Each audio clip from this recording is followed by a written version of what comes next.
It is the Matt Mosley Show on the E-Radio Network. And great to be with you. Oh, look at there. Look at there, Scotty. I keep forgetting to do that. A little light. Let's put a little light on the subject. Always good to be with you. Lots to do today. Mavs opening day. So Chuck Cooperstein will be stopping by at 1:30 today. And so we'll be doing some of that. We've got a lot of college football lined up for you, and some talk later in the program, perhaps about how, where Baylor stands right now in the Big 12 and where a lot of these programs are headed, and as they get ready to face a Cincinnati team that even going into the season, we're kind of put them in a box with some of these others like Houston and West Virginia. UCF, it's kind of like, we don't have to worry about them a whole lot. And it's kind of like, well, watch out. These teams seem to only be one quarterback away from doing some things. Now, of course, some teams have a great quarterback and still don't get it done. And that's what it appears Baylor is doing right now. Dave Aranda tells us that this could still be a special year. And I guess so. I mean, it's 4-3 right now. It's not feeling special, but certainly you win out, then it would feel special. It would feel like an ascending program. It just does not have that feel right now at all. And of course, if they did it, we would ask, like, why does it always take till now for that to happen? But I think we'd still celebrate it. Still, it'd be fun. And I'd love to see it. It's just hard to imagine right now. The defense is so bad that it does not seem sustainable to like roll through these next games. And Utah is going to be a problem. Cincinnati's going to be a problem. The way Houston's playing, I'm afraid they're going to be a problem. There's just too many problems left on the schedule. There's just not a lot of what look to be major soft spots. Like, okay, homecoming, UCF, that should be fine. Really? I don't know. It's not exactly Samford rolling in here. The Knights, the Golden Knights, they try to get things done. Last night, Scotty Swingler, welcome in, man. I wanted everybody to say hi to you today as we get a look at you in the there in the dugout. And let's see. Oh, we got Sailor Bear going. You've actually got the dad pullover or the dad sweatshirt is a favorite of yours, but I think today you finally thought it was time maybe to go with a little different look. We both have hoodies on today. You're of the Nike brand, so you got Growler Bear. This is my Sugar Bowl official gear. The last time Baylor was any good at football, Matt, 2021. Sir, last year felt pretty good on that run, that big run they went on when they were 2-4, and then we beat an SEC team in the bowl game that season. We did not last season. So, yeah, well, that's true. And I'm trying to think. Yeah, I'm trying to think how many of those teams. Like, think about Baylor got beat by one of those SEC teams to start the season against Auburn, and then they got beat by LSU at the end of last season, which you're referencing, and those two teams could be looking for a new coach fairly soon. And I was looking at something earlier, and it made me think, and we need to do this at some point. We need to, as these coaching jobs come open, we need to rank the best jobs out there. And I found it interesting that ESPN automatically put Penn State as the best job available, which is not shocking, but they put Florida second. I mean, I feel like there was a time we would have put Florida first. I mean, on the heels of those national titles and what Meyer and Tebow and all the stuff. Yeah. Yeah, certainly when they were kind of the dynasty in the SEC right before Saban's Alabama kind of took off, I would agree. That was one of the best jobs in the country. And it's just over the last 15 years, it's kind of, they haven't won. So, I think the perceived value has gone down. But your ability to recruit that state, A, and B, how quickly that program could get the resources, the money to ascend back to the top of the SEC, there's no doubt that's a really good job. All right, remind me, because Chuck Cooperstein is a huge Gator So we might want his comments on who they might hire at Florida, who he wants. He'll have somebody in mind. And so the state of Florida football is not so. Now, we don't want him to talk the entire time on that because he is the voice of the Dallas Mavericks, and they have a game tonight. I'm going to be interested to see if Florida or Florida or Auburn or LSU, if that opens up. I think Auburn's far more likely to open up than LSU. If any of those schools have Franklin already pegged as their top candidate. As much as he got fired at Penn State because of the frustration with his record against top 10 teams, you'd have to imagine. I just can't put my head around a candidate unless Urban or Nick Saban come out of retirement, which I don't think either will. I can't put my head around a better candidate if you want to win quickly and get back to the top of that league than James Franklin. Let's think about LSU for a second. Wouldn't James Franklin not feel that much different than Brian Kelly? It's a good question. I just don't. I don't know. I mean, and I guess you can't get. It'd be hilarious if they somehow could land Signetti, even though he's not leaving. That huge new deal. Here are the two candidates, Matt. I don't think either will get any of these jobs. I just want to be clear. I don't think either one of these men will get these jobs. But Coach O has thrown his name back in the ring. And I was going to mention this in Campus Confidential if we get there, but Jimbo Fisher came out last night and said he's ready to get back into it. He said, I didn't start coaching for the money. I'm not going to quit coaching just because I'm getting paid a lot of money. I don't think either of those guys are going to be big candidates for any of these schools. But where is Jimbo Fisher going to end up? Who could take a swing at Coach O? Hey, this is going to be the most fun coaching carousel this offseason that we've had in a really long time. Coach O would be a lot of fun, and I wish one of those SEC schools would take a swing at him. I don't think they will. And if somebody was excited about Jimbo, they would have already reached. Think about, James Franklin gets fired, and within a few days, he's a hot coaching candidate. Jimbo got fired, and it just became a national laughingstock because of that buyout, right? Right, nobody even. So, there's like an enormous difference, between. I'm just saying, I don't think anybody, if anybody had an interest in Jimbo, it would have popped up over these last couple of years. I don't know. And mind you, I bring both of those names up specifically because they're national championship coaches. We're not talking about James Franklin, I think, is the candidate A by a lot in this current pool. But these are both coaches who've won a national title. That list of men who've ascended to that mountaintop is very short. I wouldn't call either of them if I were an AD. Maybe Coach O. I think he could fit at Florida. But, these aren't scrubs. We're not talking about, wannabes. We're talking about guys that have done it. Yeah, I'm with you. But there would be zero excitement between the fan bases for Jimbo. There would be moderate excitement over Coach O because of his penchant for recruiting and all of that. But he also had some baggage with him at the end, and he was bringing his – Let me ask you this. Hold on just a second. He was bringing his girlfriend to practice, and there was some real weirdness that was attached to him. The Bill Belichick route. Now, the more realistic would be, and I hate to say this, but the Baylor job is not on the level with Auburn or LSU or these other, the Florida job, sadly. Even though we have a hard time thinking that, but I think it's just the truth. But Coach O would be extremely fun and awesome at a place like Baylor.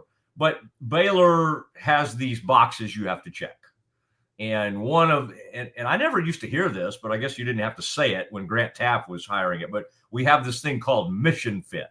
There has to be a faith component to this. And I think Coach O, if Baylor opened up, would be so much fun and so exciting and incredible. I think it would. We be would love incredible. that. Oh yeah, but you're right. We'd never hire him. Here's what I was going to suggest, Matt, and we've seen it in a few other places, including the state of Florida.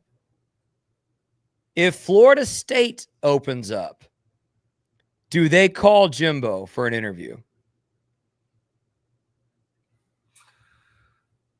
You're saying because Florida State's opening up. Oh, you're saying would they ever consider? I'm saying if it opens up, if they fire Mike Norvell, would they call Jimbo Fisher to come back? And the comp is UCF just brought back Scott Frost. West Virginia just brought back Rich Rod. Those haven't worked out to a good measure halfway through one season, but that is the coach that got you to the mountaintop, and he's ready to coach again. Boy, they had really kind of soured on him, and down the stretch at the end, he went like 6-6 or 5-7 in his final season there. He did win the national title, as you said, 2013, I believe it was. Correct. It's interesting to think about, but I honestly don't understand why. Like Gary Patterson, to me, is just as interesting and as good a candidate as Coach O, Jimbo. Like I think he's a great candidate. Now, that would be just more than people's minds could get. Like the whole Baylor thing is very funny to imagine. I think Baylor needs to have an offensive coach. I think they have seen if they move on from Aranda. I'm with you. I think we've seen enough of this defensive, and Spavital's doing fine. I don't think Spavital's done a bad job here. And in fact, Spavital's done a really, I think, pretty credible, nice job with the Baylor offense. I think right now you got some issues on the O-line. You're not getting much in the run game. He's dealing with some problems, some issues along that deal. But I would say the Spavital experience has not been bad. I just don't see him as a candidate. I think if they were tearing it up right now, if they were 4-3 and the offense was just going full tilt and unbelievable, I think you could kind of almost make an argument for Spavital, even though he went through that Texas State experience. I think there would be an argument to be made. I just don't think it's good enough right now. I don't think it looks good enough. Okay, these are all fascinating things. And I think, Scotty, this thing, we're going to break here in about 5 or 6 minutes and get ready for Coop. And so I don't want to blow I don't want to do our whole Cowboys thing right now, only to let you know that, help is on the way.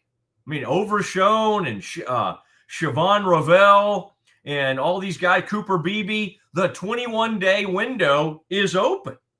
And so there may be help on the way. I did have some breaking news, though, just from about an hour ago, Scotty, if we could hear my favorite sound in the world, that I just thought you and I needed to discuss for a second, because there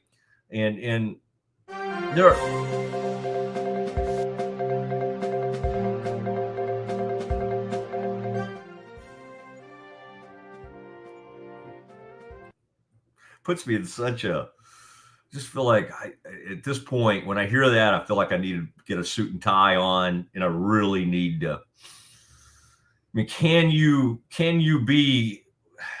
meet the measure of that breaking news sounder when you're in a hoodie and your hair's a little bit helter skelter? I did go ahead and go without cap for Cooperstein. I'm going to show the great Cooperstein the respect he deserves. All right.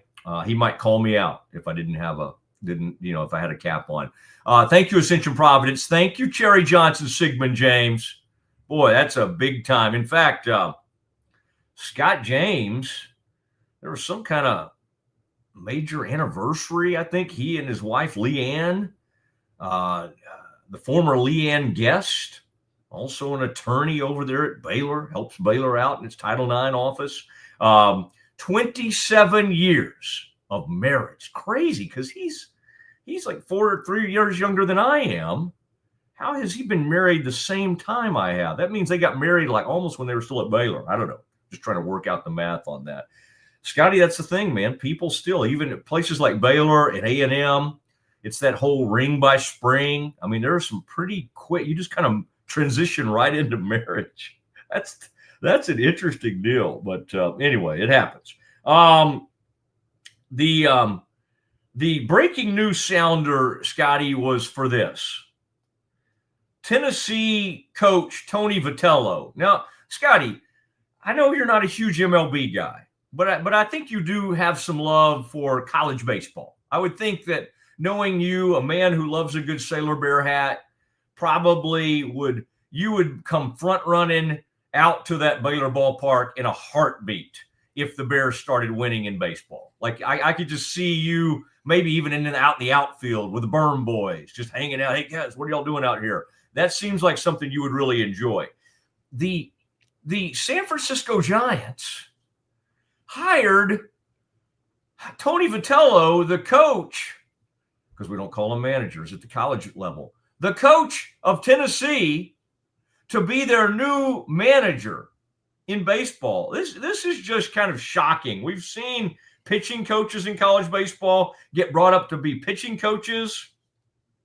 We saw one guy who had a long history with the Milwaukee Brewers. He was a college coach for a long time, but then he became a minor league manager for the Padres, and then spent 8 years as the Brewers bench coach. And then he became the Brewers manager. He's done a great job, but never someone straight from college to a major league manager. I got to say, and boy, there's going to be a lot of pressure on Tony Vitello, because in some ways, this is great for college baseball. Like, this is how seriously now the majors are taking college baseball. We think you guys are so good and your coaches are so good. We're going to bypass all these minor leaguers and retreads and third base coaches and bench coaches and catchers. Because right now, by the way, every former catcher is getting hired. Suzuki just got hired for the Angels.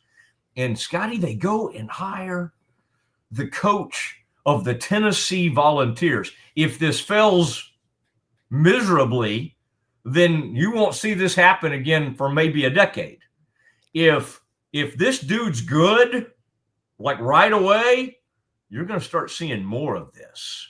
College coaches getting brought straight up to MLB. And it isn't like you look at Tony Vitello and go, oh, well, he must have been a great major league, maybe he had a major league career. He was coached at TCU, coached it. He did all the things. I think was at Arkansas at one point, then at Tennessee, and now he is a Major League Baseball manager. Scotty, this is kind of fun, and this is groundbreaking. When you talk about this one. You're right. I do like college baseball, and I think this is tremendous. I was just telling Pete how often we do not see any sport a lot of transition between pro and college.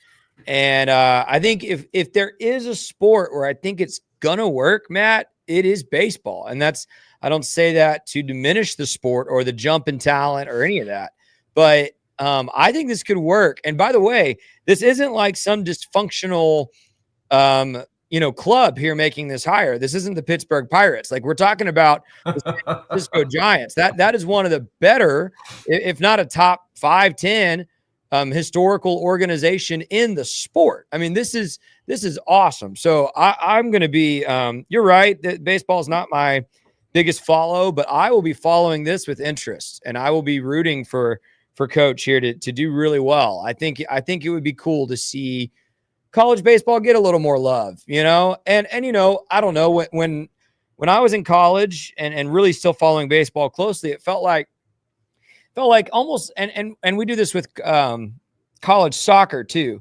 You kind of turn your nose up at college baseball and soccer because it's like, well, if they were good enough, they could have gone pro without going to college. And so there's almost this like different level of like cultural, societal, like, oh, well, that's kind of second rate, which isn't fair, by the way. College baseball is tremendous. By the way, go look at what Max Muncy or Oh, why am I forgetting the Baylor catcher that plays for the A's? These Baylor kids just wrecking in the pros right now. Anyway, I hope this works. Yeah. Well, Baylor catchers have done well, and one of them was named Kelly Langoliers. Shea Langoliers has just been he was hitting a ton of homers this year. Yeah, he's killing it. He's been incredible. Muncie has the postseason record. Is that just for the Dodgers, or is that? Yeah, it's Dodgers postseason home runs. Which Dodgers are that's an incredible organization. Yep. And he's got 12 or 13 now. 13 is what I thought I saw. Yeah. It's amazing. All right, we do have Chuck Cooperstein, the legendary voice of the Dallas Mavericks, will join us next. If you want the best for your body, you want Ascension Providence, the largest sports and orthopedics group in Central Texas. Using innovative and cutting-edge technology, we're able to understand your body better than ever, delivering treatment with precision. And with our fellowship-trained and board-certified doctors, you'll receive excellent care. Work with a team dedicated to your health, wellness, and safety. So you can perform. At your best. Ascension Providence, caring for Texas families for over 120 years. Drive in the fall at Allen Samuels Dodge Chrysler Jeep Ram in Waco. Huge savings and the best selection in Central Texas. From powerful Ram trucks, Motor Trend's Truck of the Year, to adventure-ready Jeeps and stylish new Dodges, we've got the right ride for you. Upgrading, downsizing, or buying your very first vehicle, Allen Samuels has you covered with friendly service and deals that make driving fun. Don't miss the Drive in the Fall event, only at Allen Samuels. Come by, let's be friends. When Central National Bank decided to partner with Baylor women's basketball, we didn't know exactly what that partnership would look like. What brings you into the bank today? For the last couple of months, I've been noticing a charge on my account, and I would like to block it. I see. So you have a charge. Yes? And you'd like to block it? Yes. I think you should take the charge. What? Yeah, I definitely think you should take the charge. I don't think you understand. Sometimes you just have to take one for the team. Is there a manager available? We love that Coach Collin is all about the team. Once we get the vocabulary down, the sky's the limit. Central National Bank, proud partner of Baylor Athletics and Baylor women's basketball. I have Mac Rhodes, director of Baylor Athletics, on the phone. Mac, can you tell Peggy why she should take the charge? Of course she should take the charge. Wait, are you at the bank again? And who is Peggy?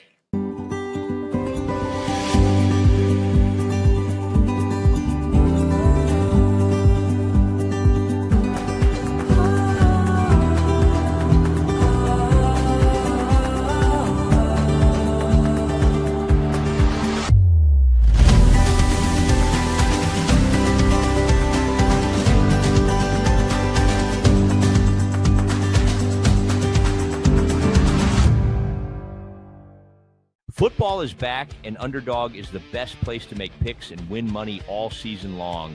Playing on Underdog is easy. Just pick whether your favorite players will go higher or lower on stats like touchdowns, receiving yards, interceptions, and more. Get your picks right, and you could win up to 5,000 times your cash. You can play with as little as $1. Download the app today and sign up with promo code Mosley to score $50 in bonus funds when you play your first $5. That's promo code MOSLEY. Millions of fans have already won billions making picks on Underdog. Will you be next? Underdog, make picks, win money. Must be 18 plus, 19 plus in Alabama and Nebraska, 19 plus in Colorado for some games, 21 plus in Arizona, Massachusetts, and Virginia, and present in a state where Underdog Fantasy operates. Terms apply. See assets.underdogfantasy.com/web/play-and-get-terms_DFS_.html for details. Offer not valid in Maryland, Michigan, Ohio, and Pennsylvania. Concerned with your play? Call 1-800-GAMBLER or visit www.ncpgambling.org. In New York, call the 24/7 HOPE line at 1-877-8-HOPE-NY or text HOPE-NY. That's 467-369. All right, let's bring him on. Chuck Cooperstein joining the Mosley Show. Chuck, do you have me okay now? Do you hear Mosley? Can't hear you, Matt. Oh, goodness. All right. We got Chuck on video, and he's not hearing me. We'll go back to him. We'll get the audio taken care of here as we get ready to celebrate the opening of the Mavs season, Chuck had his game face on. He was ready to go, and he was obviously there at his laptop. So at least we can see him, and we could always. By the way, if we have any issue, Scotty, we can call Chuck, and we can do it that way. So. Scotty, if you want to try again with Chuck, we'll try it. If not, I'll send you Chuck's number and we'll try to get him on that way. We'll try to get him on via the phone. So do we want to try Chuck one more time, see if he's hearing me okay, see if he'll, if we can unmute or whatever we need to do to get Chuck Cooperstein on. Scotty. All right, we are endeavoring to do that. Let me, while we do this on the fly, let me get. We're working on it. We'll get him on. Tonight is going to be so much fun as the Mavs and the Spurs get it on, and Victor Wembanyama. Don't call him Wemby. Don't call him Wemby because as I recall, Coop does not like that nickname. So Scotty, I'm getting you Coop's number as we speak in case you want to try it that way. But hey, Coop, okay, how about now? Can you hear me okay?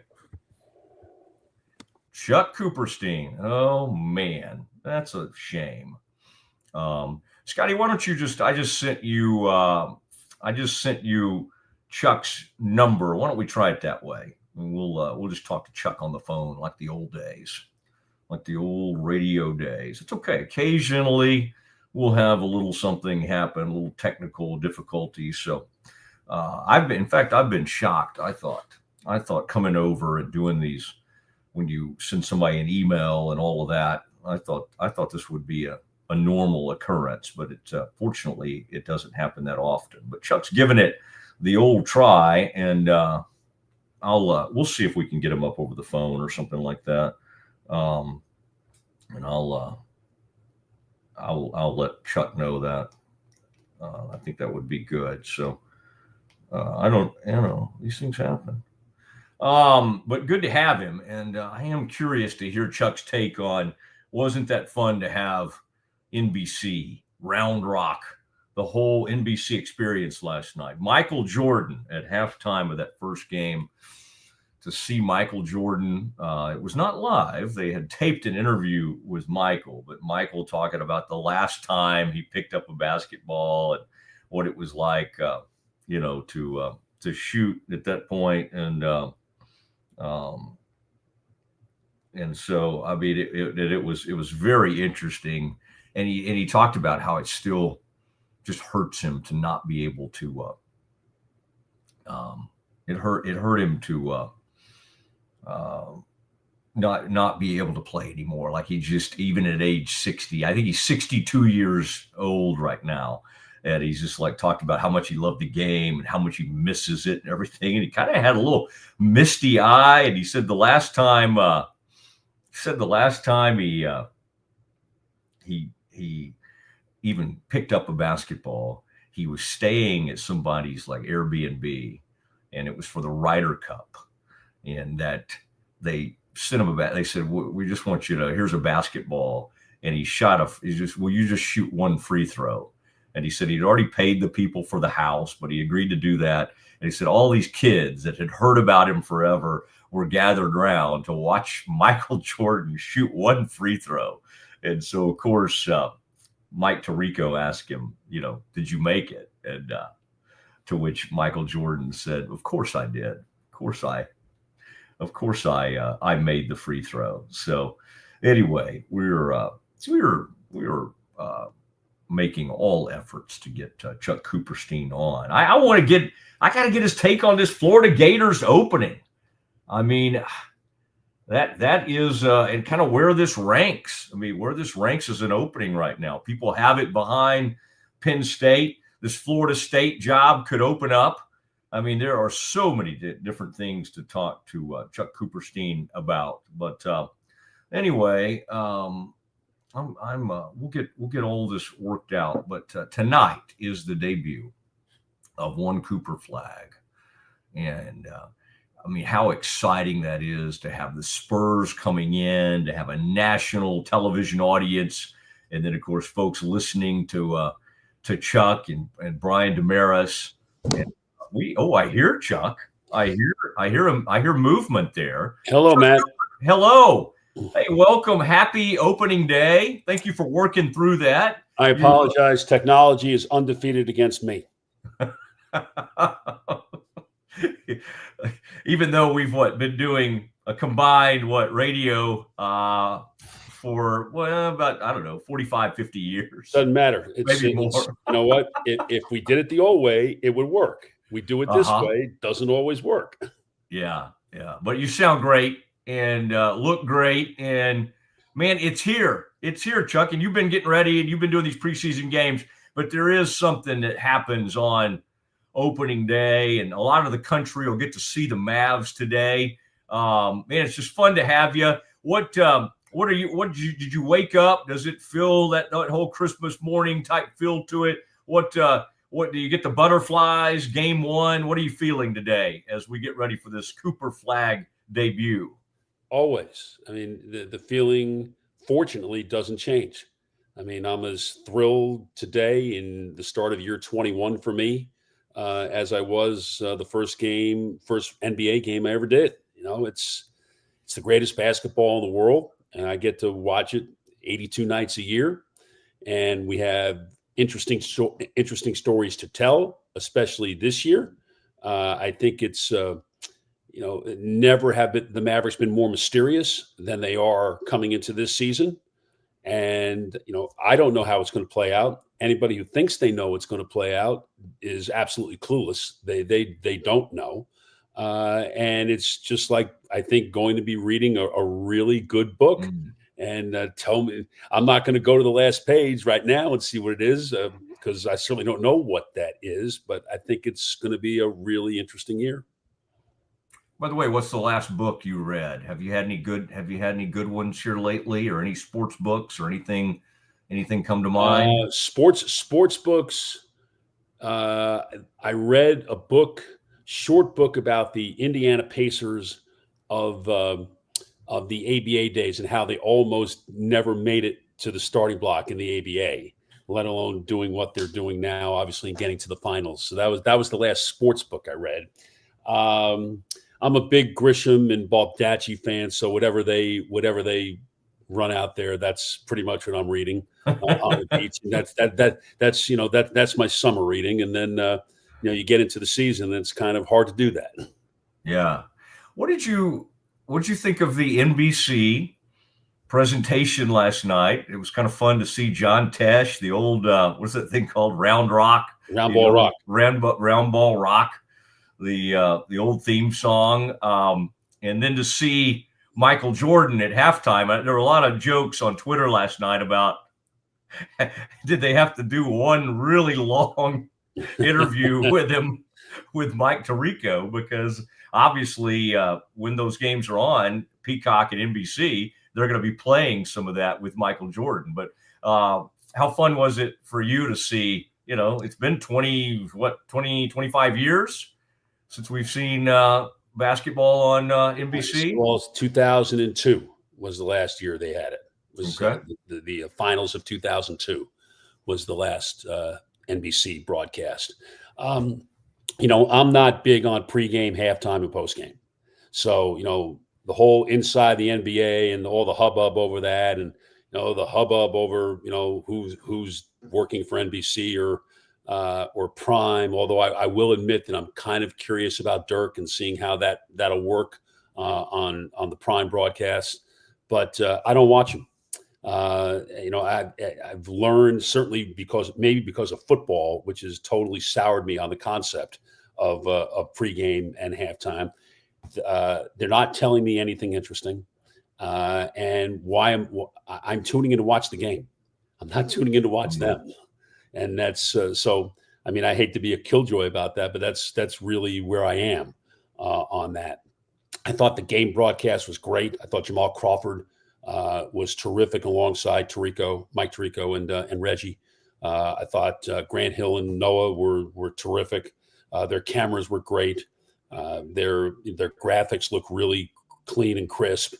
It's a really good show, and I think that NBA fans ought to be happy with that, because I think one thing I did notice during the telecast of the actual game was that they spent a lot more time on the game and a lot less time talking about ancillary issues. They were paying attention to what was on the floor, and to me, that's what it's all about. I mean, you're tuning in to watch that. I don't really care what you think about the other stuff. Tell me why Shea only has 5 points at halftime, is taking only 5 shots. Okay, what's going on with that? And I think they did a really good job of that. Do you ever get so into games that you stand up for a little? I just happened to notice last night that Reggie, in that overtime period, and I'm sure people loved it behind him since he's 6'6" or 6'7", that Reggie stood up that entire time calling the game over there on TV. Do you ever find yourself that you get so into it, you got to rise to your feet? No, the only time that I do is there are certain buildings where there will be people in front of me and they stand up, so then I have to stand up. I don't like to stand up during basketball because I'm always writing during the game. And even in football, when I did the years I did football, a lot of times guys stand in football. I would much rather sit and have room at the table to be able to do that. All right. So Cooper Flagg, we've now had months to prepare for this night. Now that you've seen him in preseason and you've witnessed the buildup, are your expectations, have they gone up even more for him, having watched him some and watched how he interacts around his teammates and that kind of thing? Or are they still about the same as when I talked to you, after they took him, or after we got the huge news that they would be taking him? Where are you on that? My expectations are the same. I mean, I think he's a really good player. He's 18 years old, basically going on 28, and he acts the part of an NBA veteran. There's nothing that seems too big for him. He doesn't get worked up over anything. Guys like playing with him, and I think he is giving them a certain intensity level that I think everybody appreciates, regardless if you're 18 or you're 32. And I think he's going to be terrific. Now, the only thing that I'm worried about, not so much from his standpoint per se, but from a Maverick fan standpoint, and especially those who have felt jilted over the last 8 months, and with some understanding that they're going to compare him to what Luka is now, and that's an unfair comparison. The correct comparison is, what was Luka as a rookie? What were his numbers? Was he rookie of the year? And let's compare paths then, and especially in light of, frankly, Luka came to the NBA as a pro. I mean, he played, been playing with Real Madrid on some level since he was 13 years old. I mean, he'd done it for 5 years. And Cooper Flagg, 2 years ago, he's playing for Montverde, or 3 years ago, he's playing for Newport High School, in Newport, Maine. And he goes to Montverde, then he goes to Duke, and now he's in the NBA. I mean, that's a pretty spectacular rise in a very short period of time. So his learning curve is still, I think, a lot higher than even what Luka's was. And even with Luka, it really took him a half season. I mean, look, when Luka started with the Mavericks, he was a power forward. Started as a power forward to begin the season.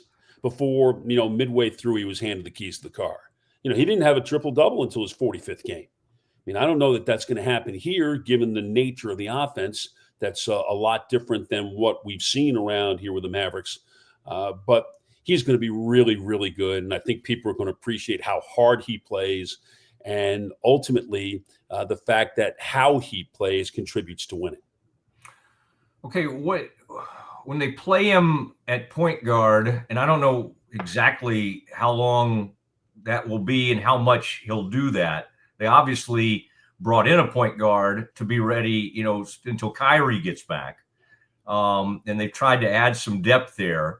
But like that to me, and they did it with Giannis. I think Jason Kidd obviously played Giannis at point guard early in his time.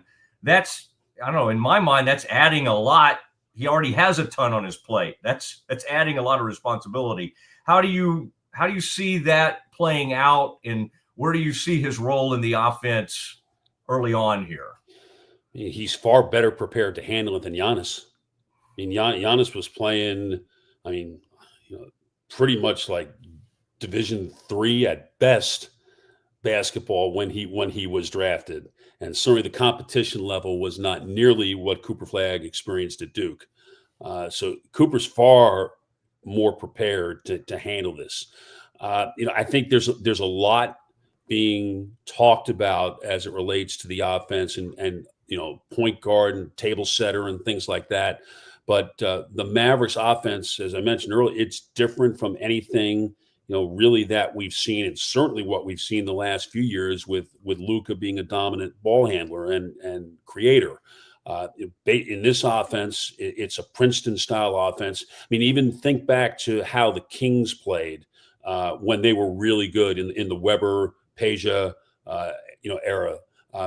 They were playing out of the high post. Everybody's touching the ball. Everybody's cutting and moving. And I think that's, really what you're going to see. I mean, the important part of all of this is to make sure that the ball gets to the front court quickly. And, it's Jason Kidd's goal that, he wants to play, in 6 seconds or less, as opposed to the famous 7 seconds or less that Mike D'Antoni's Suns played with 20 years ago. But they want to play fast. And so the idea is just to make sure the ball gets up the court. It's not like he's going to be pounding the ball and surveying and look, where am I going with this, after about 5 or 6 dribbles. I mean, the ball's out of his hands. He's moving, throw it, catch it, cut. Nobody's just standing around here. So I guess the best way to put it is there's an ensemble cast without a lead guitarist. Interesting. And we saw the Rockets were a little bit in that shape last night.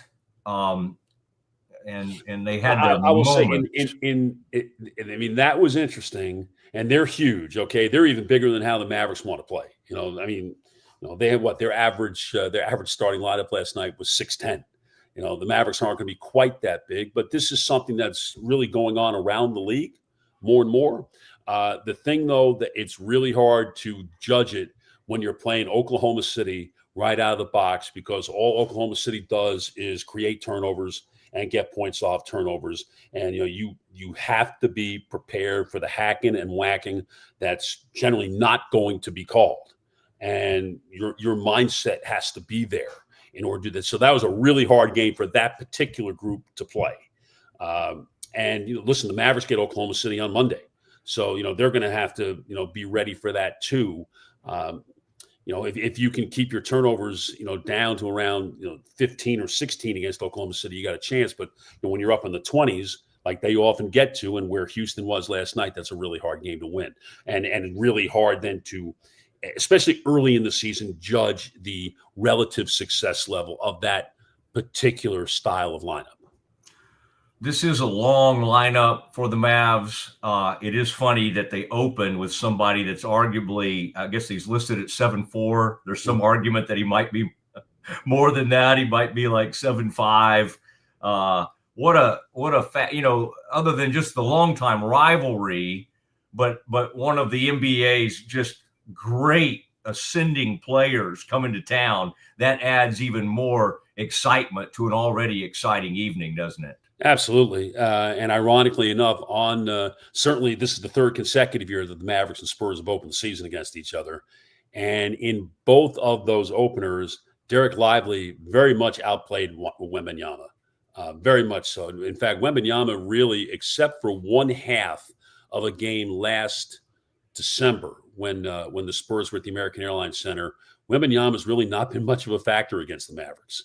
I'm really interested to see what that looks like tonight. And I think Wembanyama in many ways was his own worst enemy, because he would just stand out there and jack threes.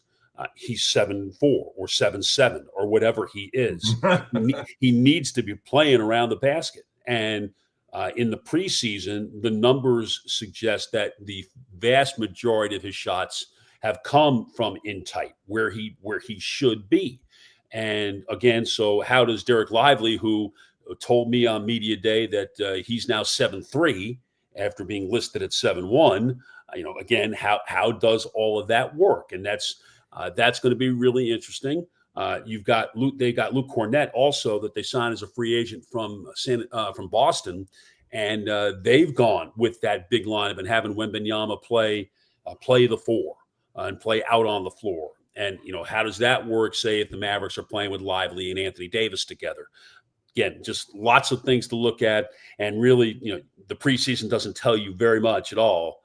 So tonight we start unpacking all of this stuff.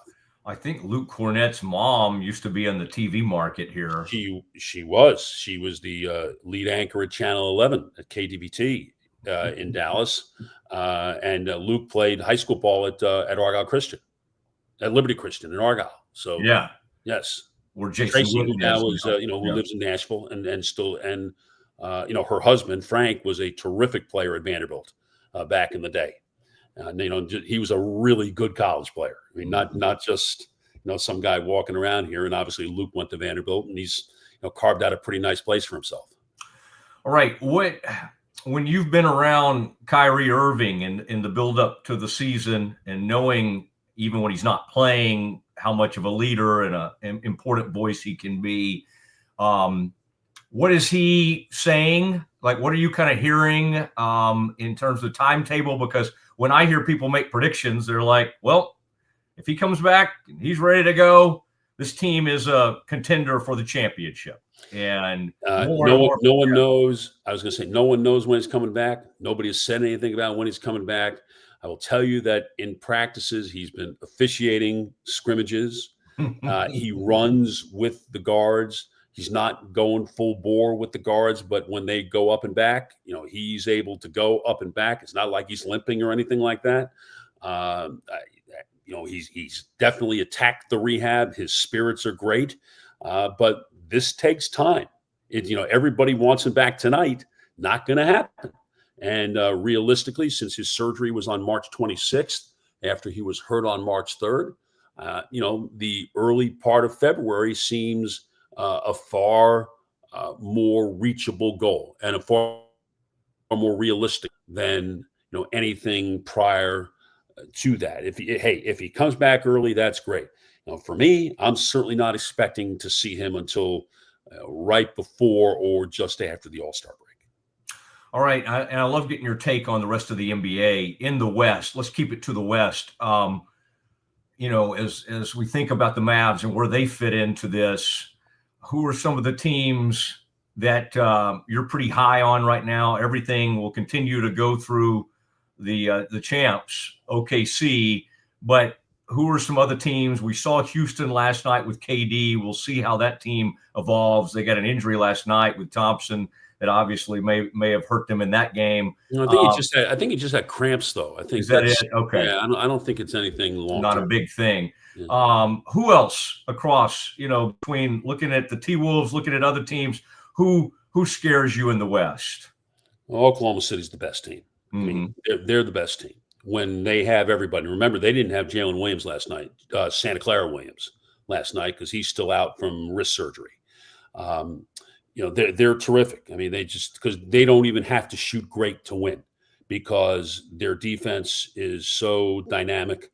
They force so many turnovers and get so many easy points off of their turnovers. And then, when it got down to being a half-court game, you've got a guy who can make a shot. And Shea showed again that he is more than capable of doing that. Denver has really helped itself. Bringing in Valanciunas was a huge get for them. Bringing Cam Johnson, getting rid of Michael Porter.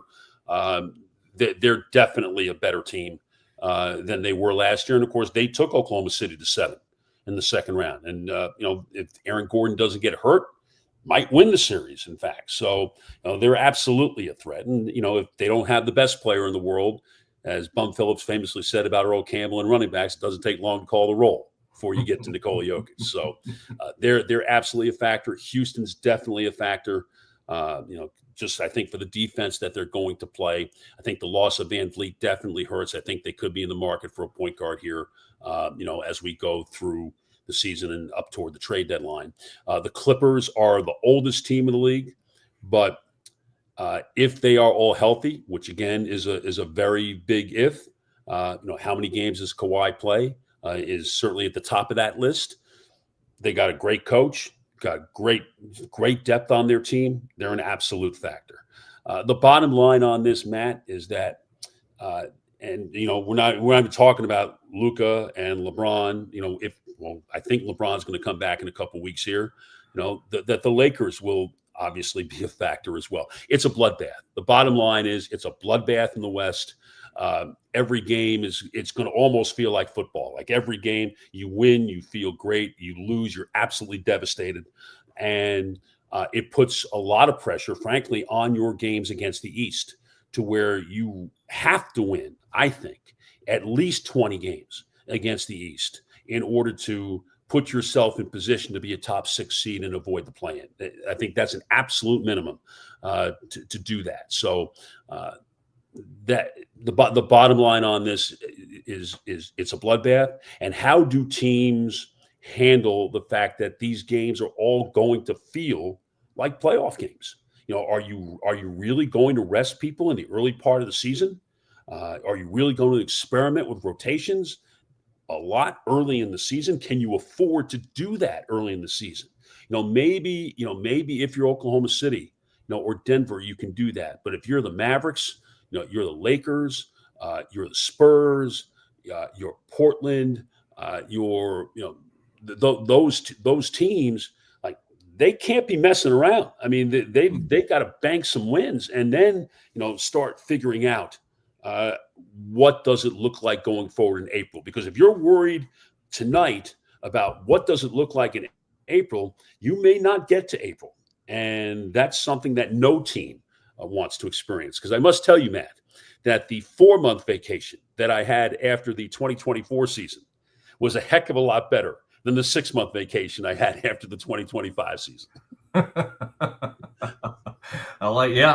Because we know, we certainly know what that was like. And that was, that was a fun run. Okay. Last thing, Florida Gators do have an opening there. You were there just a few weeks ago and looked like you had, really enjoyed your experience. And I think you even got to visit with Billy Napier for a little bit. And you knew that it could possibly go this direction, and it certainly did.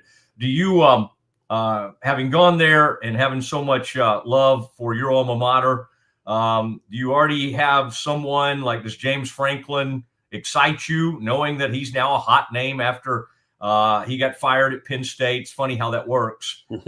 Is there any other candidate out there that excites you because soon you may be joined by Florida State, you could be joined by LSU, you could be joined by Auburn very soon, knowing it's going to get very crowded. Well, it's already crowded. I mean, it's unbelievable what's going on, and it's it is a byproduct of the playoff in a lot of ways, because people see, like, it's one thing if you're not one of 2 or one of 4, but if you're not one of 12, that's a problem, and everybody's impatient, and especially now in an expanded league, it doesn't matter, whether it's the SEC or the Big 10, Big 12, whatever it is, people who have been used to winning and winning a lot, when you're playing better competition, you might not be winning quite as many games. You might have to readjust what your expectations are, but no one wants to do that, right? So it's a really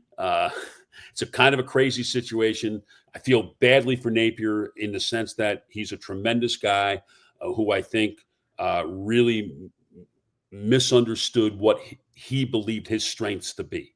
He believed his strengths were as a play caller and as an offensive genius, and really his strengths were as a CEO and building up the operation, something that was absolutely necessary at Florida, and he did a phenomenal job in doing that on just about every imaginable level.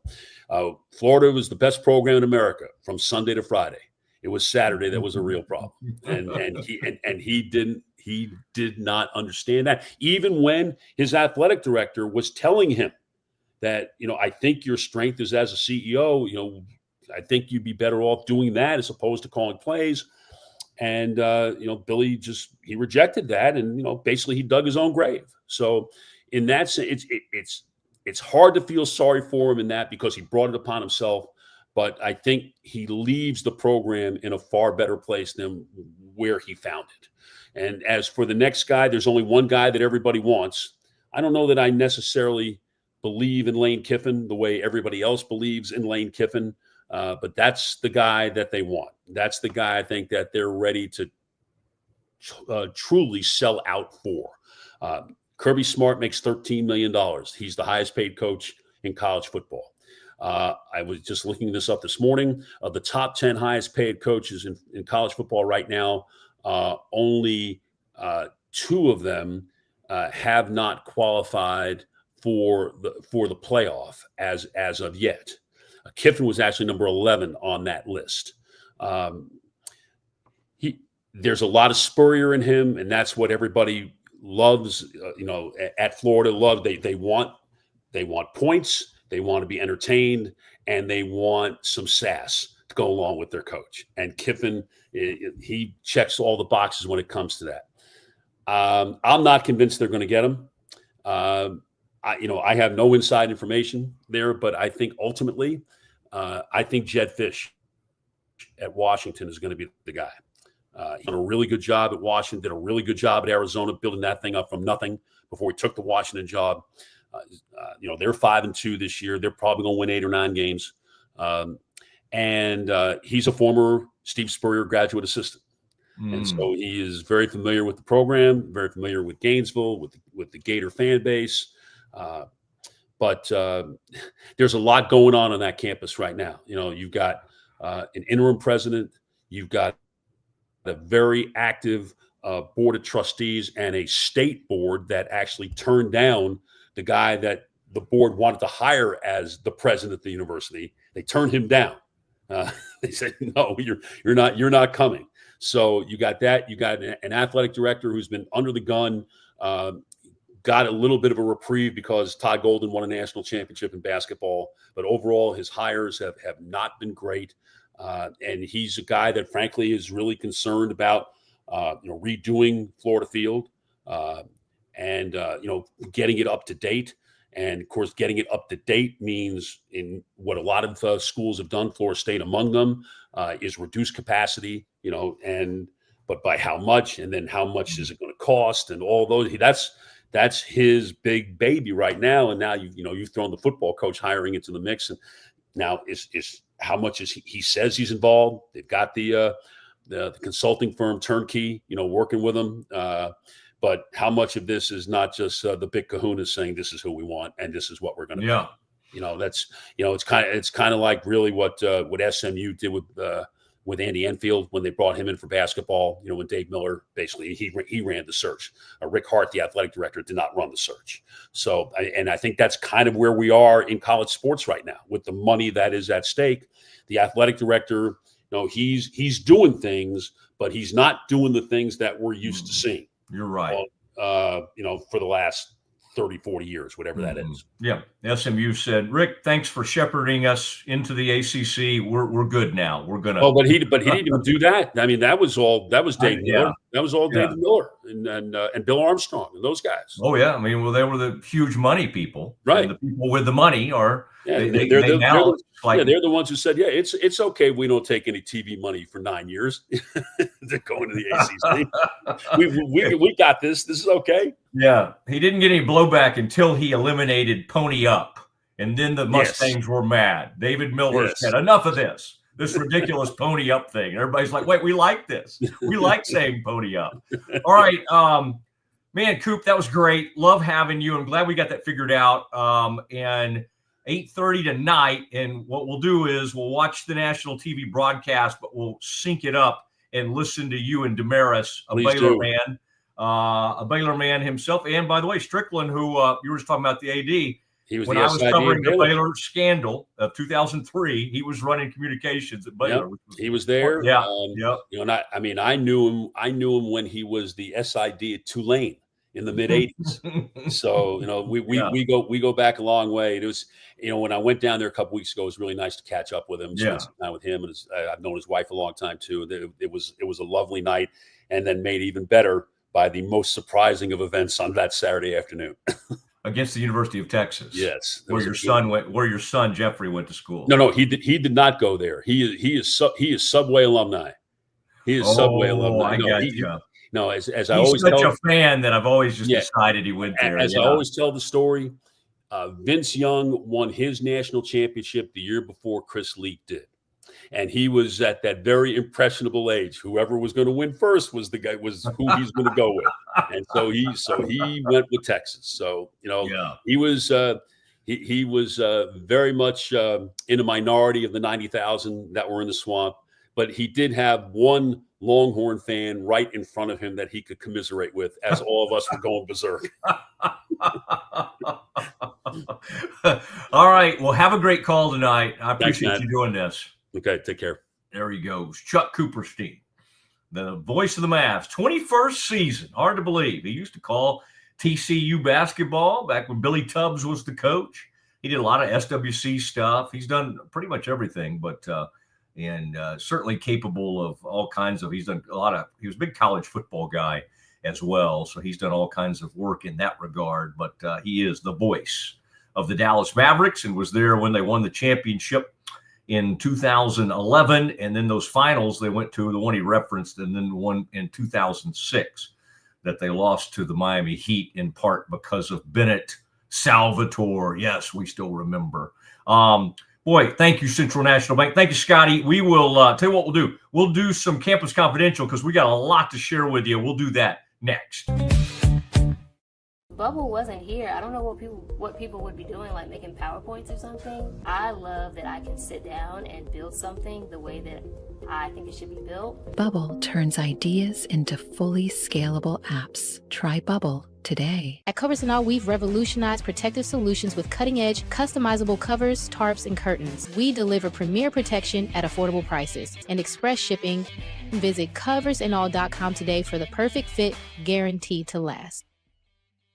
Better sleep, inspired by nature. Your back, hips, and shoulders will fall into perfect alignment in any position, meaning that you get deeper, more comfortable rest. Visit ecoterrabeds.com.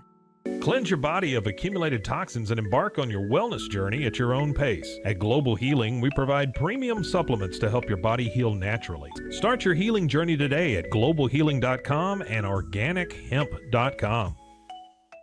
Relax with Hemp Delicious. Organically grown hemp, massively blended with delicious organic herbs, responsibly sourced for their holistic benefits. Each sip offers calming, antioxidant-rich wellness. Brewed just for you. Sip the calm with Hemp Delicious. Is your Mac running slow? Mac Booster 8 is your all-in-one solution to clean up 20 types of junk files. Get your Mac running like new again with Mac Booster 8. Visit macboost.net today. I know you're gonna love this Kodak Dot Plus printer. You guys just connect it to your smartphone. I can assure you, you are going to love this printer as much as my family has. You guys have to check it out for yourself. At Matt Piffle, we believe in celebrating your journey. Our unique personalized products are designed to boost your confidence. From custom home decor to meaningful gifts, we help you cherish the memories that make you who you are. Visit mappiffle.com and start celebrating your story today. Streamline event and appointment booking with Amelia's sleek, modern, and fully customizable booking forms. WPAmelia.com. That's WPAMELIA.com. Amelia. Nalgene Outdoor has been your trusted companion, fueling adventures and helping protect the planet. We're committed to reducing waste, improving access to clean water, and providing simple, safe, and sustainable products for you and your family. NALGENE.com. A house is a property, but we live in homes. Home sweet home. Homes where the heart is. We aim to deliver the best home buying and selling experience so you can spend less time real estating and more time living. whypersonalloans.com. Request a loan anytime. Our partners can offer loans up to $35,000 with varying rates and terms. Review your loan offer with no obligation and decide what works for you. Visit personalloans.com today. This is what $500,000 in a duffel bag looks like. Actually not real. That's because it's actually prop money. It looks realistic from a distance, but up close you can see it says for motion picture purposes. Visit propmoney.com today to get your money seen or money shot right with Prop Money Inc. With San, owning iconic furniture no longer requires paying a premium. With over 15,000 satisfied customers worldwide, we've proven that high-quality furniture doesn't have to come with a high price tag. Explore our collection today at san.com. The U-Like Air 3, launched in 2023, ushers in a new era of sapphire ice cooling technology, offering nearly painless hair reduction in just 3 weeks. That's ULIKE.com. U-Like. VivoSun's mission is to empower growers with stylish and effective products, making indoor growing accessible and enjoyable for everyone. Visit vivosun.com today and get started making growing plants and vegetables easy and automatic.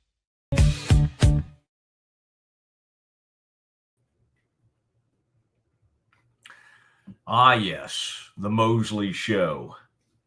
And Scotty, good work there. Always a little hectic when our man Coop, and I can't wait to hear how that experience was for you. I'll just tell you, Scotty, that many a young producer has run into the wrong side of Chuck Cooperstein in radio when something doesn't go right. Technically, let's just say he's not the easiest guy to be working with, but hopefully. Well, he was fantastic. Good. I'm glad to hear it. I'm telling you, there are some legendary stories of Coop blowing his top, and I mean Corby Davidson, who's now been on a long time, the ticket. I think he had it directed at him one time. Several of my young producers I've had over the years. I mean, if you could survive Coop, you could survive pretty much anything. But glad y'all got it worked out, because it was good to have him on camera and to make it work out. So anyway, thank you for that. You're saying it was a somewhat pleasant experience. Yeah, I mean, he didn't give me a hard time about it. So I'm nice. I'm great. He was great. Yeah, because he just needed. Obviously, I think you needed to coach him through some things on his side, and maybe he was able then to get that. But that's good. Good to have him involved with our process. Okay, Scotty, it is time to do some Campus Confidential. And, of course, just a reminder to folks who are just joining us today or were just listening to the live interview we did with Chuck Cooperstein, and we'll have that for other folks later in the program. But this is when we do some quick-hitting.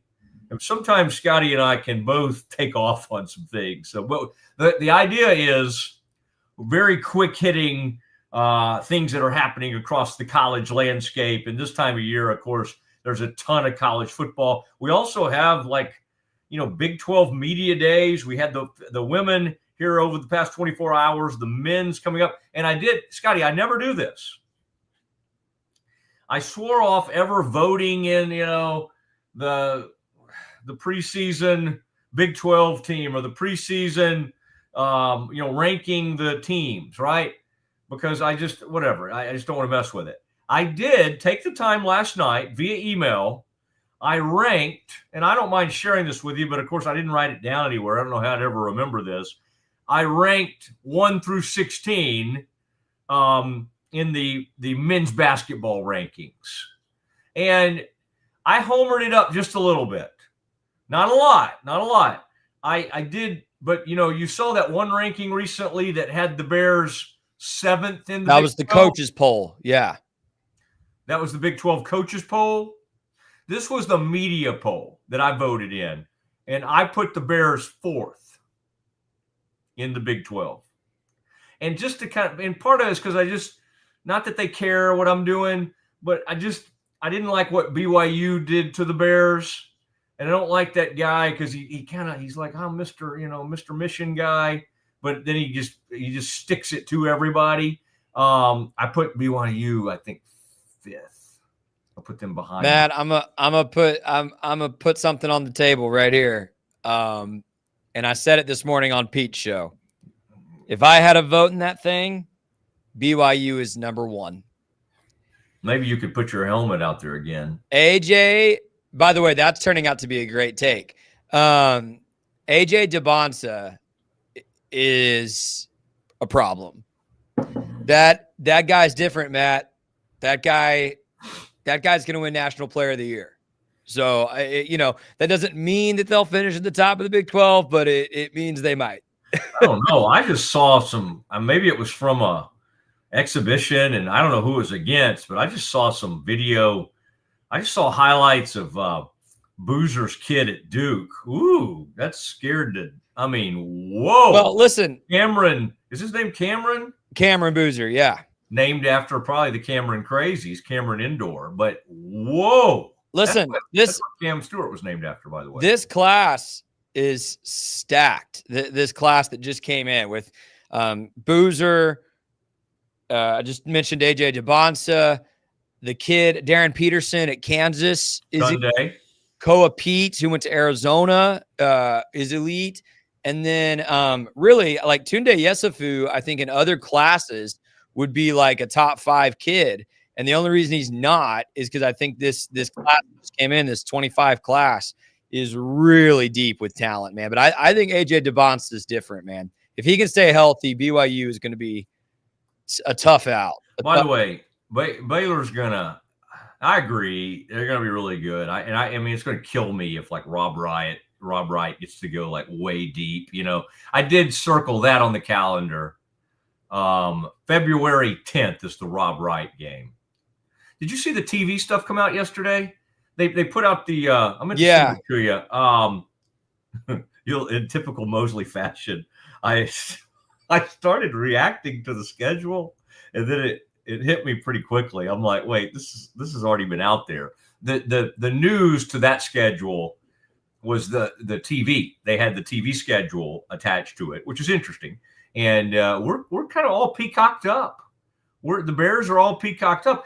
I was amazed, and maybe this will change during the season, but at least on that thing I saw yesterday, Scotty, I didn't see a single ESPN Plus game for the Bears, the entire conference slate. Now, maybe the conference has figured out how to get its conference games off of ESPN Plus. Maybe it's not just Baylor, but there were ESPN Plus games on other games in non-conference. Right. There was not a single. You remember in the past, they would even play like a Kansas Baylor game. Like, let's put that on ESPN Plus. Like, okay, guys, that's really smart. Maybe that was the way of driving. Well, they've got multiple partners in on this thing right now, right? It's not just ESPN. So the Peacocks or the TNT, True TV, like that's helpful to get all these games where people can see them. Yeah. Fox. Yeah. I don't know why I just keep shouting that out. All right, please begin something we call Campus Confidential, starring Scotty Swingler. Well, speaking of basketball, the story that had me most fascinated because I saw Scott Drew tweet about it this morning, which is abnormal, very abnormal for Scott to weigh in on something like this. But, man, a couple days ago, it was announced. Let me find his name so I don't just London Johnson, former 4-star recruit who has played for 3 seasons in the G League. 3 is committed to Louisville, and he's been granted eligibility by the NCAA. Per the NCAA Division I manual, you are only ineligible if you've been compensated beyond actual and necessary expenses. Weird way to word that rule. But so this kid has played for 3 years in the G League and he's going to play at Louisville. And Tom Izzo came out, legendary Michigan State coach, and just put the NCAA on blast for this. Called it embarrassing, said it's going to ruin the sport. And interestingly enough, Matt, and I've got some screenshots here, I took note of it because Scott Drew does not wade into these waters and get into national stories often, but retweeted Izzo with this 100 emoji. And then I saw just a few minutes later, Dan Hurley, two-time national champion coach at UConn, has the target emoji and the goat emoji. I assume referring back to Izzo here and his comments. So well, let's watch, by the way, and see if either one of those coaches end up signing a G League player. Well, that's what I joked. Like Baylor just needs to go find another guy, right? But it is. I mean, Matt, like I had no idea. And I just read. I read through this to make sure this is the first time this has happened. The only times professional athletes previously have been granted eligibility is if they were in some overseas situation. This is the first time someone who has played professional basketball in America has been granted eligibility to come back to school. And again, I think what makes it weird for me, this isn't like he played 2 games in the G League, which I still think that would be strange. 3 seasons.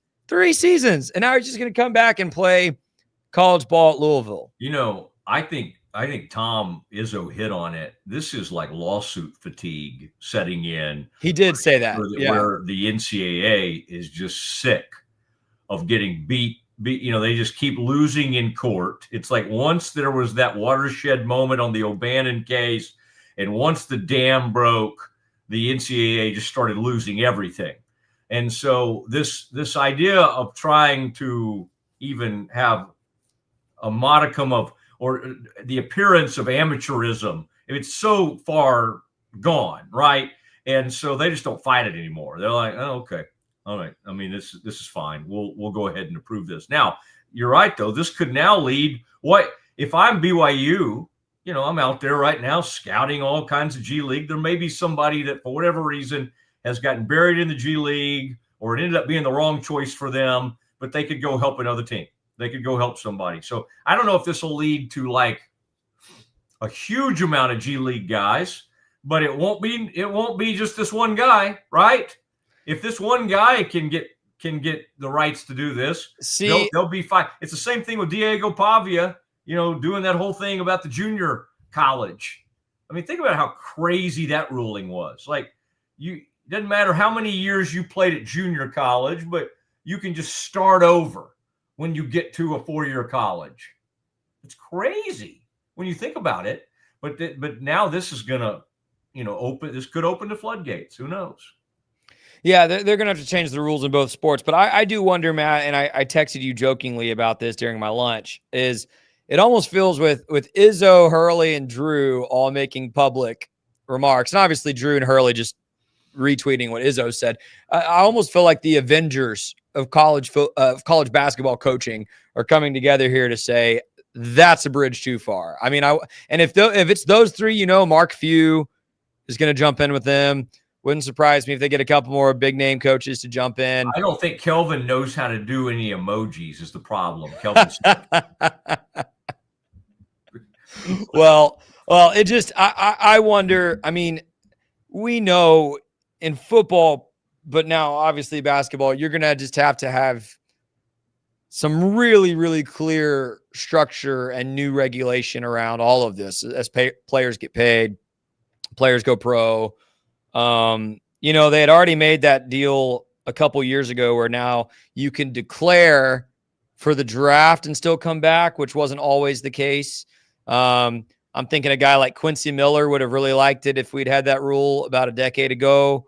But you know, I think I don't know that we're going to see a lot of this, Matt. I have a suspicion that they're going to get this rule changed quickly. Is the rule now, if you don't get drafted, could you take it all the way up to the draft, and let's say first couple of rounds you don't get drafted, can you still come back?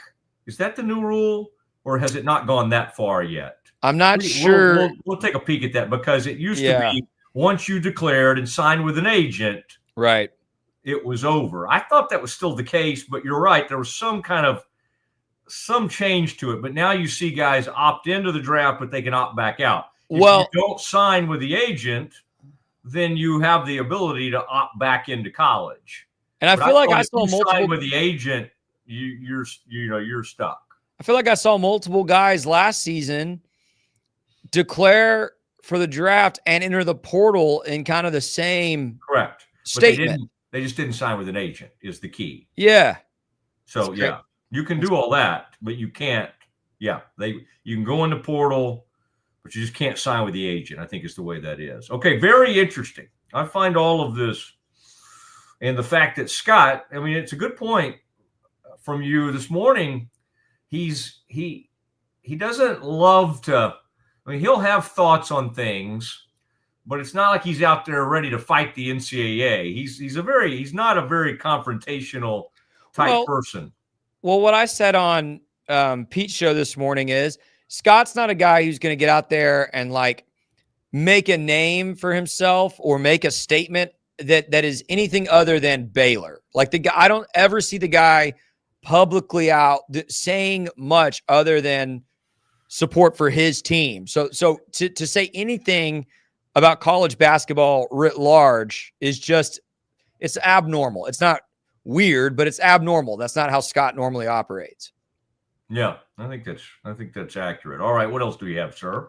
Well, I teased this out earlier, and then I pulled up the article because this is a fascinating development to me. But Jimbo Fisher did sit down with Ross Dellinger of Yahoo Sports, emphasizing his desire to get back into being a coach. I never got into coaching for the money, Jimbo Fisher said. Well, I'm not going to get out of it because I've got money. Of course, he's getting paid a boatload, $77.5 million buyout from Texas A&M. Reminder, he did speak with West Virginia about their opening this past offseason. Obviously, West Virginia went back to Rich Rodriguez instead of Jimbo, but it seems like Jimbo Fisher is positioning himself, Matt, to try to take one of these many Division I, maybe even Power 4 jobs that is coming open during this next cycle. You know, I can obviously be wrong. I would be shocked if Auburn, any of the big ones, okay, any of the, even Arkansas, which again, they'll spend some money. I don't think that's as bad a job as some people are making it out to be. I'll be shocked if he gets one of the good ones. I'll be shocked if Coach O gets one of the good ones. Now, do you consider Virginia Tech one of the good ones? And I would say maybe they'll pay. From a paying standpoint, maybe that is a good job. It's at least in the ACC. But that would be the only one that might even take a peek at Jimbo.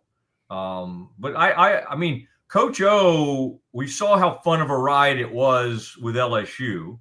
It just ended so quickly and abruptly and weirdly because he started, after he won the national title, he kind of acted erratically. And again, I think that's accurate. But what's also accurate is he's an unbelievable recruiter. I think he always had, and I think he was a good coach, he was a good like position type coach, a good defensive, like he can coach. Well, but I just don't know. The way it ended at LSU was pretty messy and here's the difference, Matt. Here's the difference. I think Jimbo is only interested in being a head coach. Coach O said that he would even be willing to go be a defensive line coach if it was the right program for the right opportunity. And he specifically mentioned with a chance to win another championship.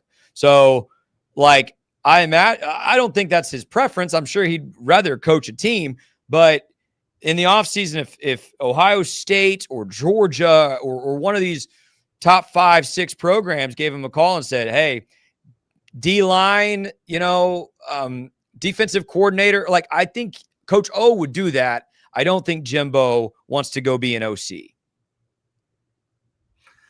Like one way Aranda could save his job is to say, I'll go back to being head coach and I'll bring in Coach O to call plays and be a coordinator. I mean, that is one way, because that would excite the fan base. I mean, you brought it up. However long ago we started talking about Coach O, a few weeks ago. I mean, I've thought about it. He's been at practice, man. I've thought about it more. It does not make sense for him to be the head coach at Baylor. But there are things that would prevent that from happening. It does make sense to put him as a D-line coach or have him around the program. I mean, because then you'd have, Keenan, Dallas Baker. Did you notice generally they don't let coaches talk during the season?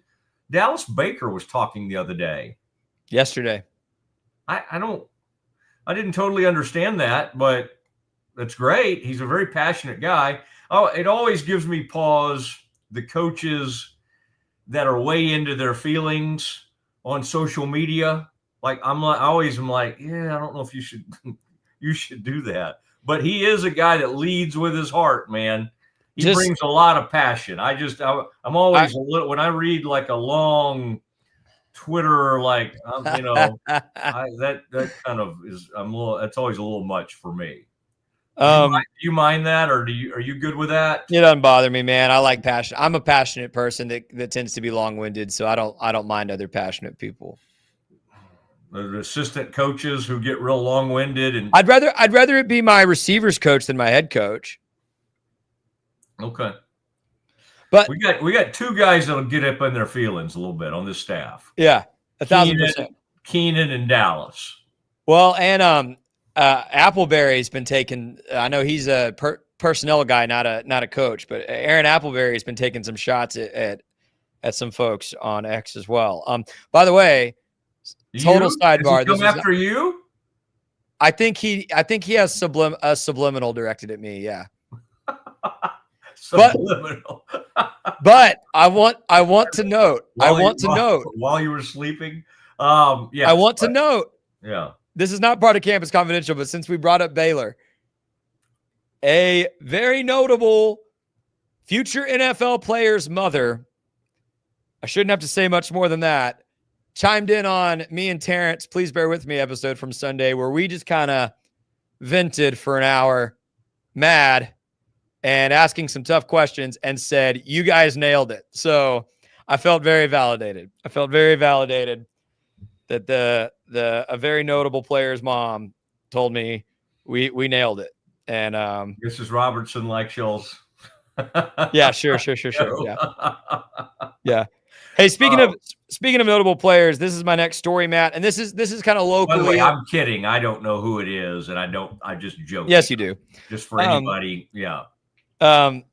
Zooming back in, this is kind of like, I think, interesting if you're a Baylor fan, Big 12 adjacent fan. One of the teams that is still, I think, flying under the radar here, Matt, University of Houston, Willie Fritz, year 2. They're 6-1. I don't think anybody expects them to maintain that and get to the conference championship game. But credit where credit's due. Huge leap from last season. They look good. And I saw this come across my X timeline today, and I thought, what if, Matt, Jordan Tyson, leading receiver in the Big 12, will not play against Houston due to a hamstring strain he suffered against Texas Tech. So Arizona State will go up against Houston without easily, I think I'm not trying to bash Mr. Leavitt when I say this, easily their best offensive player.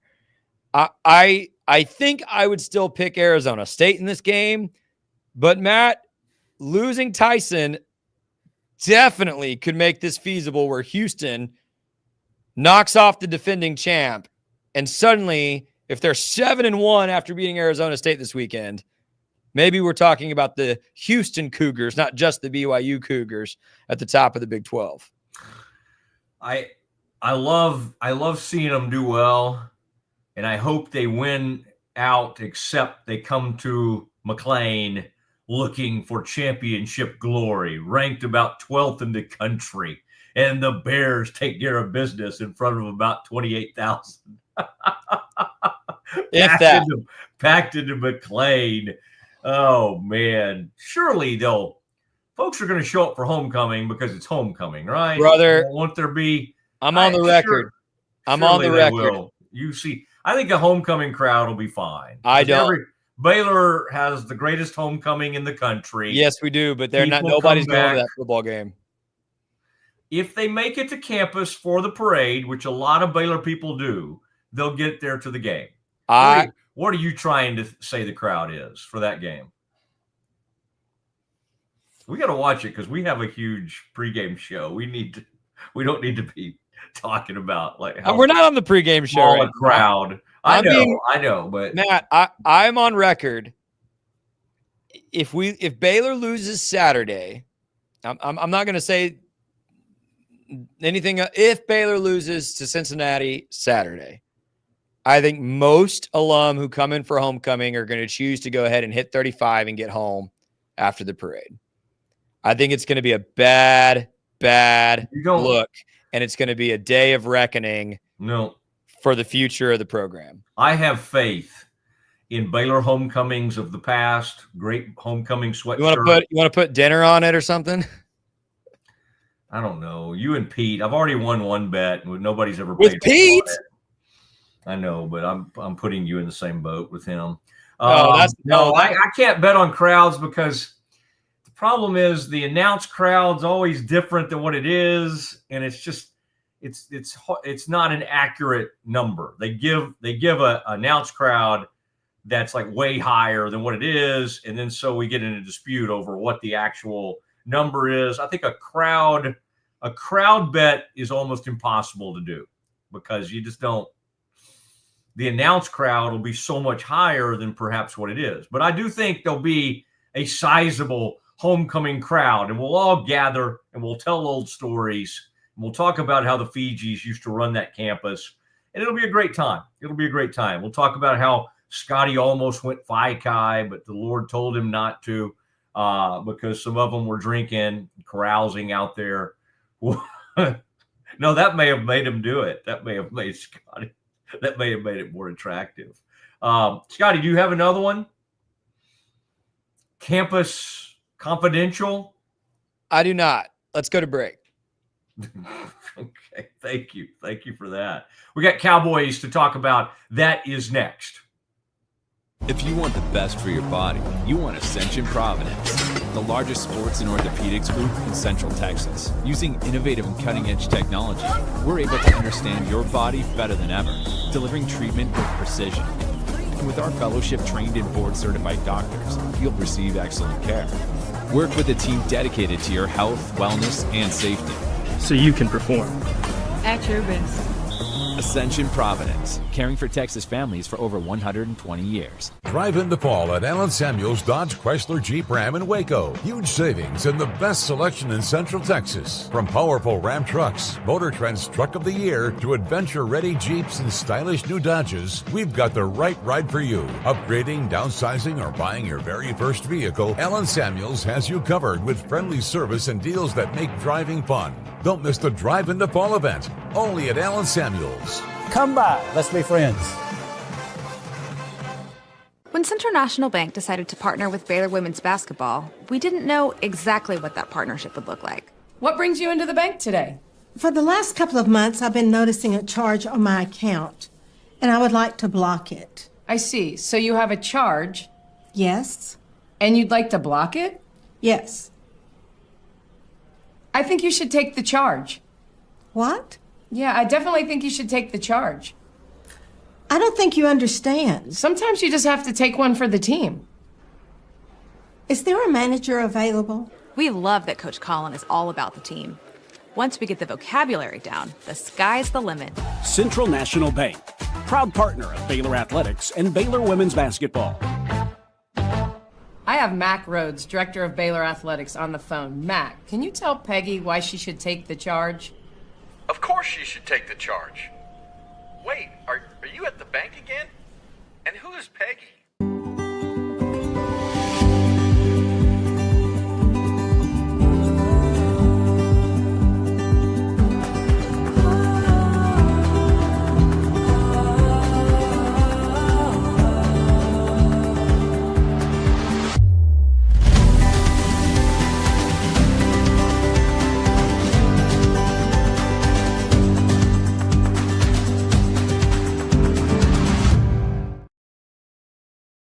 Welcome back, Matt Mosley Show. Scotty Swingler here, and I'm so pleased today to be joined by my friend Mary Cantu. She's a doctor of physical therapy with Ascension Providence. Mary, thanks so much for hanging out today. Thanks for having me. Absolutely. Yeah, you like it? I like the window view for sure. Yes. We are on the 21st floor of the Alico building right here in Waco. It's pretty cool, pretty neat place to have a little studio here.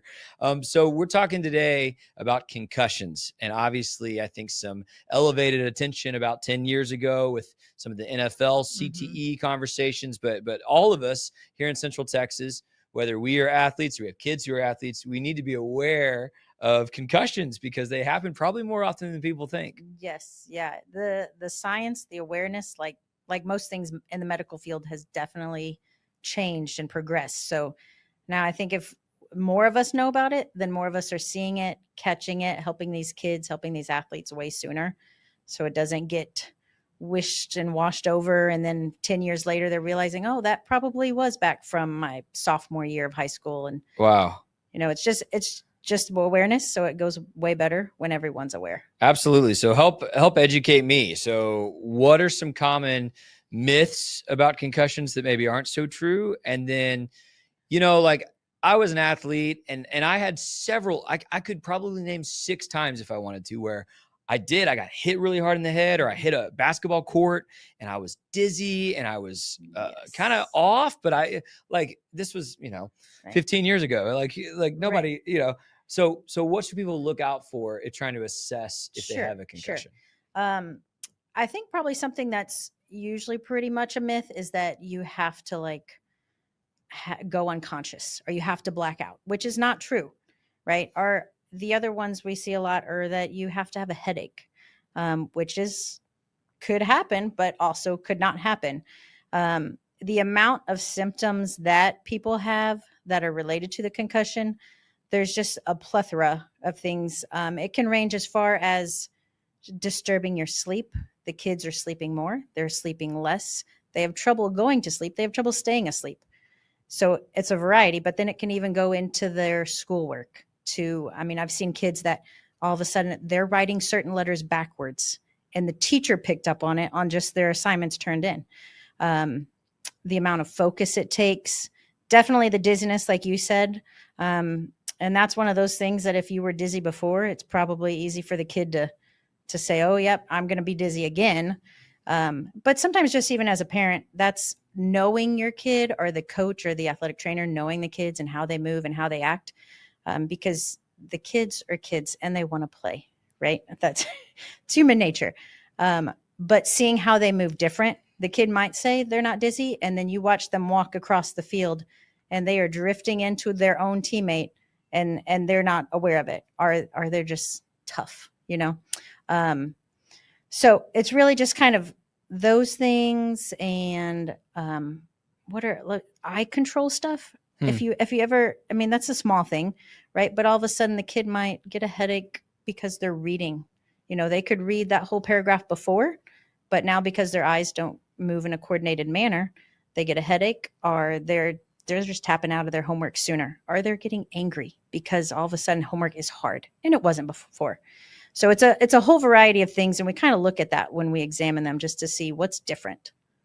So something, and this might just be a misconception I had more than a myth, but I always thought, and they do this, when you watch an NFL football game or whatever, where it's like, oh, you can tell because someone's, as you said, maybe walking crooked or displaying some symptoms.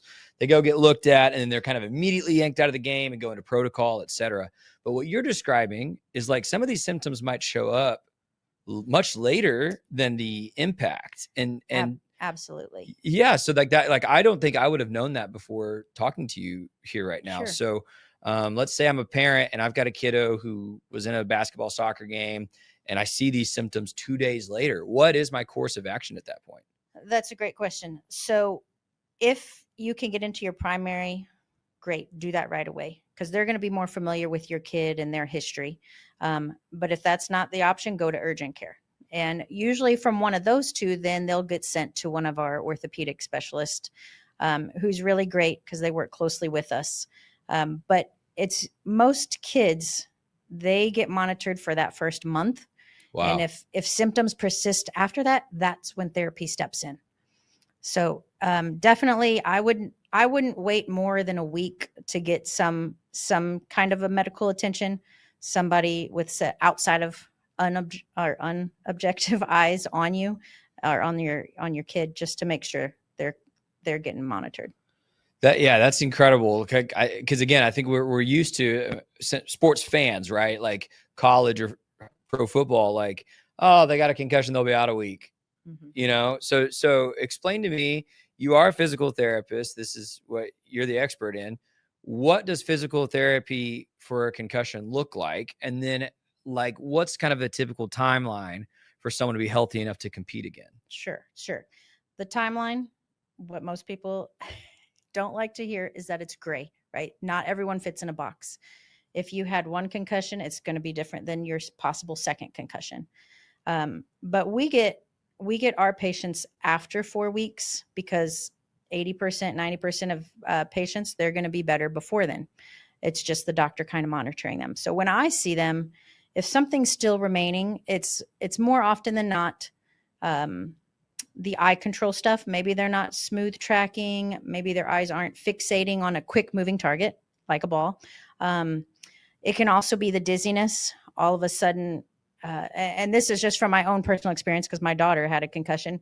She could swing before, but instant after concussion, once she swing or was on the swing, headache kicked in.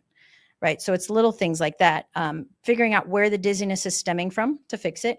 But then we'll also look at if there's a whiplash injury, because if you're getting impacted, you're going to have some kind of assault trauma to the neck. So we treat that in more of a musculoskeletal way. So the timeline's always different, depending on how many of those variety of things we have to address. And that's, unfortunately, it's just a big gray answer. But I would say, just from my experience, we probably get done with people, and they're usually back to their game definitely by the next season. But I'm saying next season, not year to year football, but it could be like they were a football player, but they want to play soccer in the spring. Right. So usually in that time frame, we're better, but we're making sure we check all those boxes. Is it the eye control? Is it the neck? Is it dizziness? Are they now balanced? All those things. Convince a skeptic, and I don't think this will be difficult. Like, okay, my kid got hit in the head. He doesn't want to sit out. Yeah, he gets a headache occasionally, but like, he seems mostly fine. What's the long-term impact and benefit of taking this seriously and saying, no, like, yes, we need to go get therapy and make sure you are as healthy as can be? Absolutely. That's so tough, because there's so many feelings from the parent to the coach to the kid, the pressures. Yes. Like, it's hard. Yes. Like, and I see that emotional toll, which is its own factor of concussions, is just the stress on the kid. And that changes kind of how they regulate their feelings. But what happens if we don't do anything? Okay. Depends. Is your kid a good A+ kid in school? Are they an AB honor roll? Eventually that eye control, that headache, that's going to get in the way of schoolwork. They're going to start to slip a little bit, struggle a little bit more. Then it might roll the ball to where now they feel the pressure because maybe they were ranked in their class, or maybe they were just having just in jest with their friends' competition of grades. But somewhere it hits the schoolwork, hits the emotions. Later, it can even delay on to adulthood, how well they do in college, how well they're passing. Not to say that you wouldn't, but I've seen it long-term, the kids that go onward and then all of a sudden they're just not thriving, and they still get through. You can be functional, but you cannot thrive. Mm-hmm. Why should Central Texans choose Ascension for this kind of care?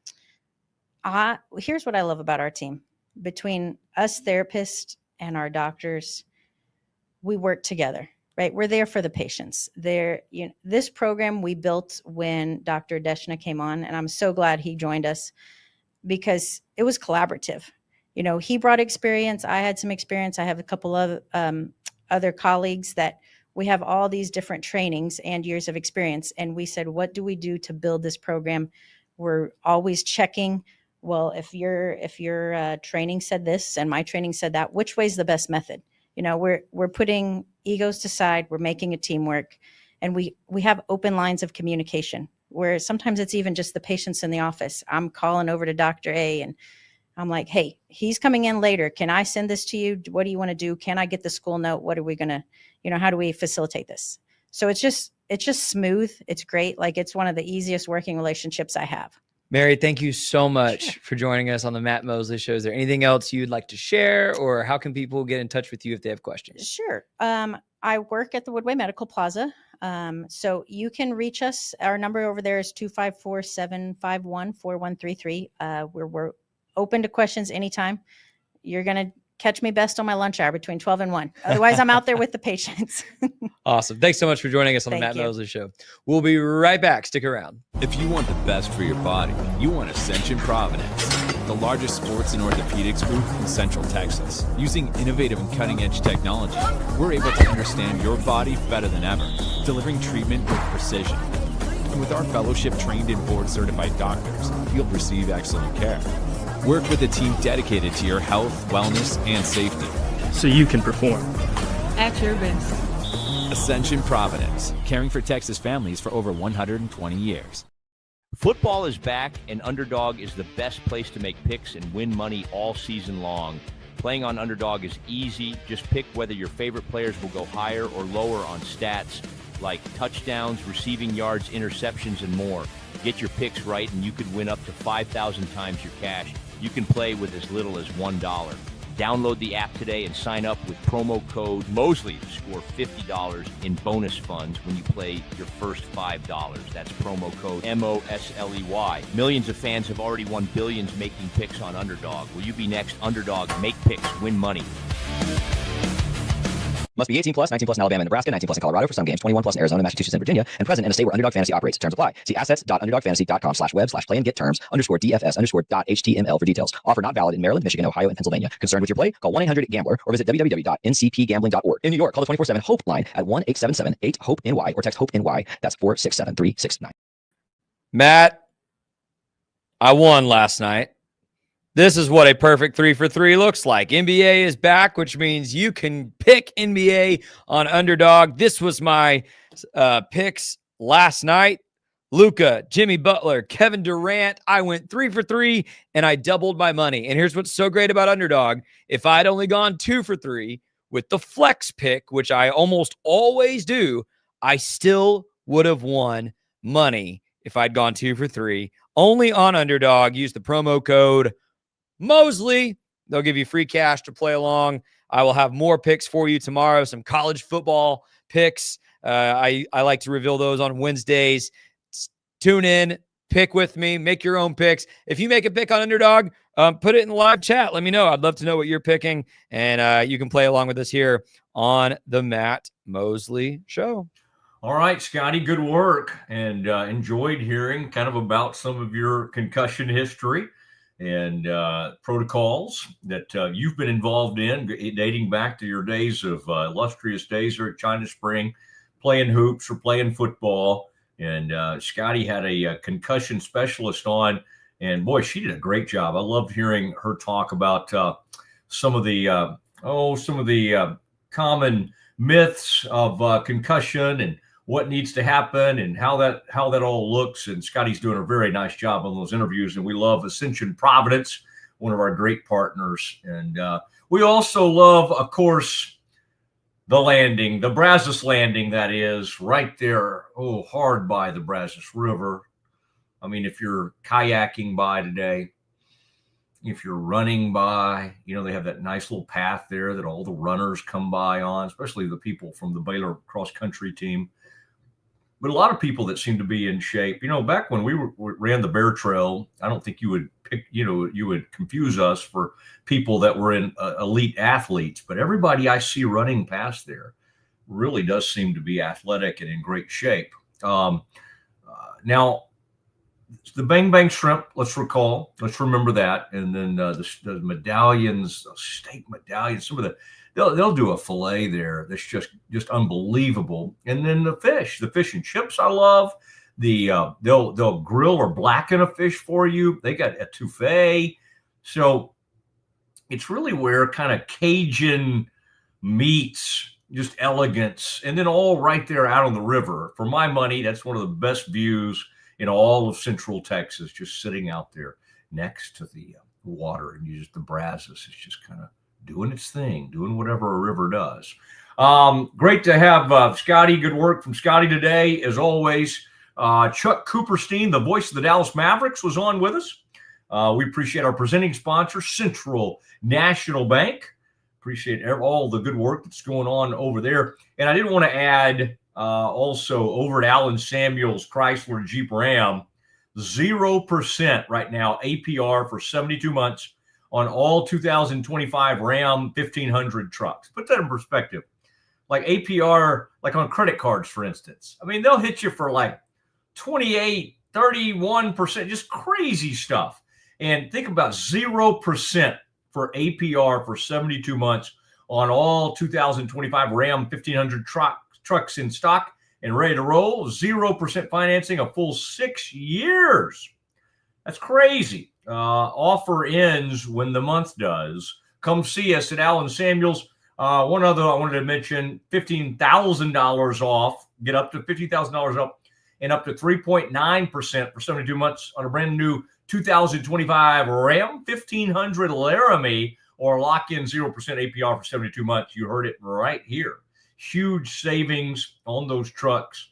Head to Allen Samuels Dodge Chrysler Jeep Ram in Waco, your friend in the truck business. For all our interviews, we'll put all of this out there. We put it on all the different platforms, Apple, Spotify, Stitcher, lots of different platforms, and then sign up on the YouTube channel. Fun to have all you guys stop by today, and especially there was some excitement over the voice of the Mavericks, Chuck Cooperstein, and we'll get that. We'll flood the zone with that interview, and a lot of people will want to take part and be involved in that and watch that. So thanks to Scotty Swingler. Thanks to another talented doctor from Ascension Providence, doctor of physical. Man, that was really that was good. It was good to hear, and that was interesting. And then thanks to Rogue Media Network, Corey Dickman, the whole gang, all our great sponsors. It is the Matt Mosley Show on Rogue Media Network. We'll see you tomorrow at 1:00 straight up.